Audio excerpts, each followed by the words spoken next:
It's fun to see all the other Justice League characters in their costumes. The work and the energy that went into the aesthetic of these costumes, it's really impressive. Just like a bat. I dig it.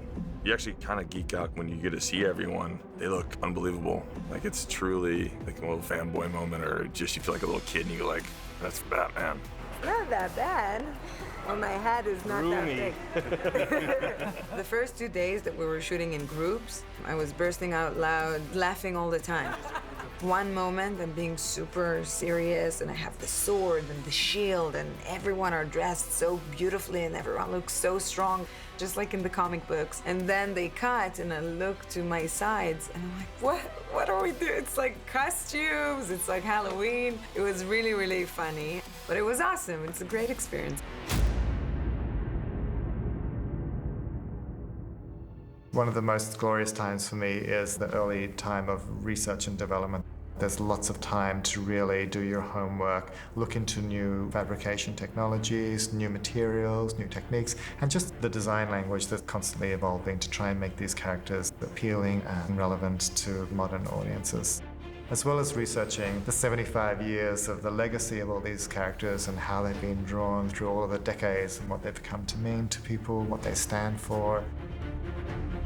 The first people that usually come on board for the costume department are our illustrators. I begin with my simple sketches and my collages and things, and then they flesh them out into beautiful, stunning pieces of work that inspire all the different departments and actors and people around the studio. That collaboration really helps me get the look we need. The next people that come on board are people that source fabrics and help do prototyping and work out how we're going to make all of these costumes. There's people that maintain the costumes, people that build the costumes, and then the sculptors and the painters and the artisans and the mold makers that create the specialty costumes. There's printers, there's dyers, there's leather craftspeople. There's a whole army of people that go into making these costumes the way they do when they walk onto sets. So it really takes a village, that's for sure. So this is my costume office in here. I've been working on some prototypes for the new superhero costumes.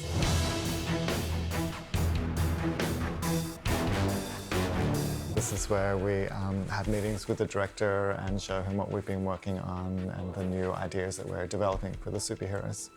What is this outfit? It's weird. Yeah, it's really odd. Something I wanted to pitch to you guys. First up, we have the sculpture of the tactical suit for Batman, which is the suit that we'll see at the end of the film. It's built over the Batsuit from the last film, and this time he has another layer of armor when he realizes that he has to really lift his game to fight with the other superheroes and overcome the alien invasion. So this is the cowl from Batman vs. Superman, and this is the new cowl that we're developing. We're trying a new material that's super flexible, and we're having a slightly different silhouette, just tweaking all of the lines to make him look super sharp.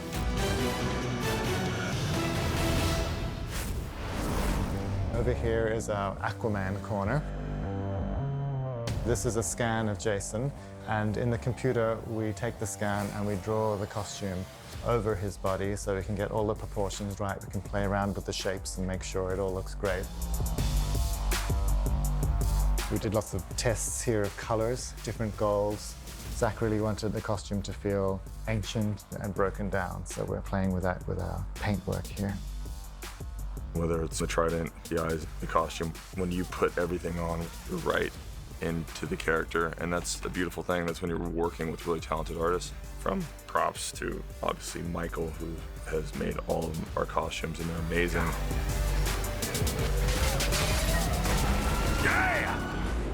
Over here we have Flash's corner.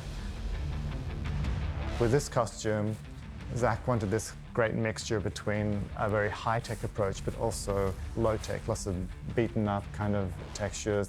Sort of feels like a prototype suit. It's been scratched and messed around with. Flash is kind of working out his look in this early stage of his story. Silica-based quartz sand fabric, heat resistant? Yeah, I do very competitive ice dancing. I had this idea that it's almost like a sports shoe in the way that you combine soft, flexible materials and then layer it up, and so it becomes harder and harder. These fabrics actually started off being two different fabrics, and we took a neoprene, we came up with a digital pattern, and we had it laser cut into the neoprene, and then we had it fused onto this backing fabric here. And that way you have a fantastically stretchy fabric, but it also has an amazing dimensional depth to it when you stretch it across the foam. I like the idea that he's stolen a bunch of stuff from NASA. And I think he's a good-hearted person, so I think he probably left in a little pile on the floor all of the money he's made working his 3 jobs. He just probably dumped a lot of it on the floor of the NASA warehouse and then scooted off. Oh, it's some surplus supplies, but he's sewn together these layers of netting and synthetic material that can be both flexible, that can be heat resistant, that can protect him maybe a little from all of the flying things, like all the bugs.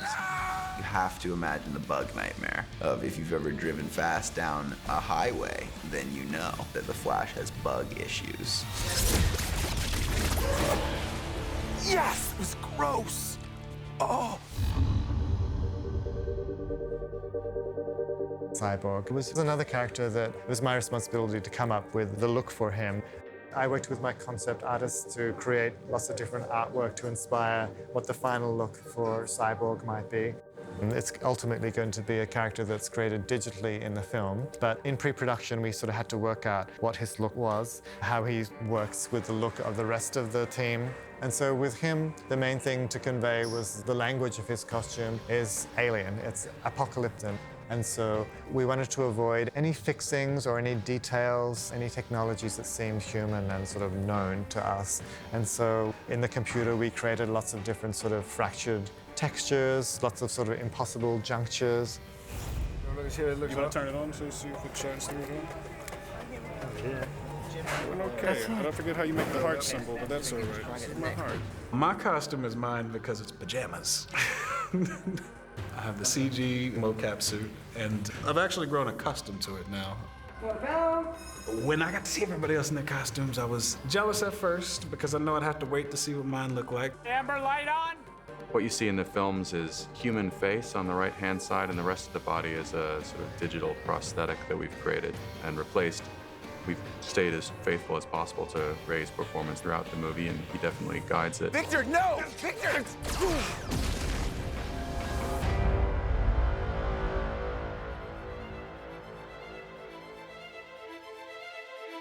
This time around, we really wanted Superman to really jump off the screen and have an even more special luster and a luminous quality. The blue of the suit is a little bit more intense and saturated than last time around. And also, we developed this highly chromed and reflective undersuit. So when you get the fabric of the suit that is stretched over that, you get this wonderful depth and reflection, and it gives the suit a metallic feel. There's no feeling like it. It's a special, special thing to put the Superman suit on, and I get excited about it still. Me and my friends, we talk about it, we geek out about Superman, and it's truly, truly unique.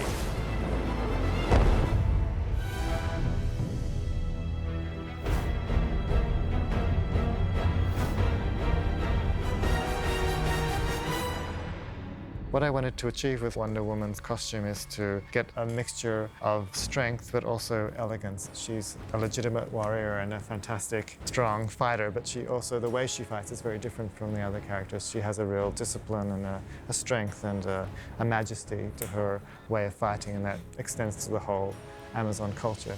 She's battle-scarred. She's obviously been in a lot of battles before. Her costume is very distressed. Her costume has changed a little bit, mostly in the coloring.